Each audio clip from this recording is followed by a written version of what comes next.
Perempuan paling toksik dalam Tak payah industri. duduk dalam industri ni. Aduh, tak sangka dulu saya minat awak. Awak memang tak layak jadi Ini idola. dia betul. Memang kena auto-tune ke?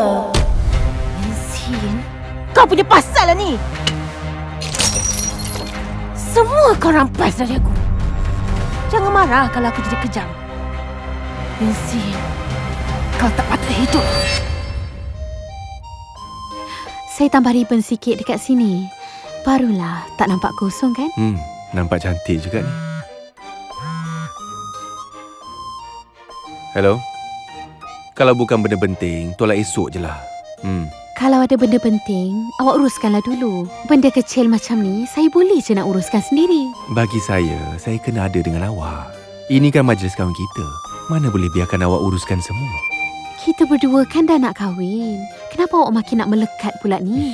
Awak takut saya larikan diri ke? Selagi belum sah kahwin, saya memang tak boleh tenang. Jangan risaulah, cikgu. Saya ni memang milik awak seorang je. Maaf ganggu. Flowers.com.my boleh hantarkan bukit kahwin awak. Kami akan susun cantik dekat meja bukit tu nanti. Yang ni pula hadiah ikhlas daripada flowers.com.my. Selamat pengantin baru. Terima kasih. Sama-sama.